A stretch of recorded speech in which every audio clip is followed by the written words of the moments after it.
Hi all, welcome to football arena. Zinedine Zidane തൻ്റെ കരിയറിൽ ഇതുവരെ ഒരൊറ്റ സീനിയർ ടീമിനെ മാത്രമാണ് പരിശീലിപ്പിച്ചിട്ടുള്ളത്. അത് റയൽ മാഡ്രിഡ് ആണ്. 2 തവണകളിലായിക്കൊണ്ട് റയലിനെ പരിശീലിപ്പിക്കാൻ സിദാന് സാധിച്ചിരുന്നു. അതിനുശേഷം ഇപ്പോൾ പരിശീലക സ്ഥാനത്തേക്ക് അദ്ദേഹം മടങ്ങിയെത്തിയിട്ടില്ല. ഒരുപാട് കാലമായി ഒരു വലിയ ബ്രേക്ക് അദ്ദേഹം എടുത്തിരിക്കുകയാണ്. അതിൻ്റെ ലക്ഷ്യം നമുക്കെല്ലാവർക്കും അറിയാം. ഫ്രഞ്ച് ദേശീയ ടീമിൻ്റെ പരിശീലകനാവുക എന്നുള്ളതാണ് സിദാന്റെ ഒരു ലക്ഷ്യം.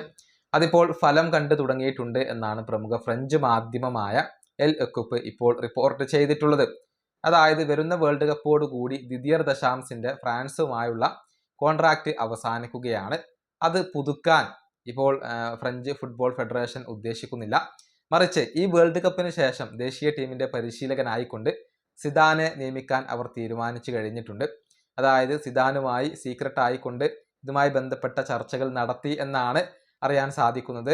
ഫ്രഞ്ച് മാധ്യമമായ എൽ എക്യുപ്പാണ് ഇക്കാര്യം റിപ്പോർട്ട് ചെയ്തിട്ടുള്ളത്.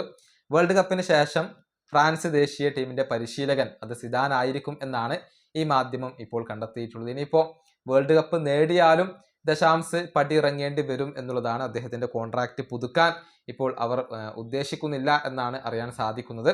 നമുക്കറിയാം 2018 വേൾഡ് കപ്പ് ഫ്രാൻസ് നേടി. കഴിഞ്ഞ തവണ ഫൈനൽ വരെ എത്താൻ ഫ്രാൻസിന് കഴിഞ്ഞു. അങ്ങനെ മികച്ച പ്രകടനമാണ് ദശാംസിന് കീഴിൽ ഫ്രാൻസ് നടത്തിയിട്ടുള്ളത്. പക്ഷെ ദശാംസിന്റെ ഒരു പിൻഗാമിയായിക്കൊണ്ട് സിദാനെയാണ് അവരിപ്പോൾ പരിഗണിക്കുന്നത്. സിദാനും ഒരുക്കമാണ്. അഥവാ അദ്ദേഹം പരിശീലക രംഗത്തേക്ക് മടങ്ങിയെത്താൻ ആഗ്രഹിക്കുന്നുണ്ടെങ്കിൽ അത് ഫ്രഞ്ച് ദേശീയ ടീമിന്റെ പരിശീലകനായിക്കൊണ്ട് മടങ്ങിയെത്താനാണ് അദ്ദേഹം ഇപ്പോൾ ഉദ്ദേശിക്കുന്നത്, ആഗ്രഹിക്കുന്നത്. ഏതായാലും വേൾഡ് കപ്പിന് ശേഷം പരിശീലക വേഷത്തിൽ നമുക്ക് സിനദിൻ സിദാനെ കാണാൻ കഴിഞ്ഞേക്കും. ഈ വീഡിയോയുടെ അവസാനിപ്പിക്കുന്നു. അടുത്തൊരു വീണ്ടും കാണാം.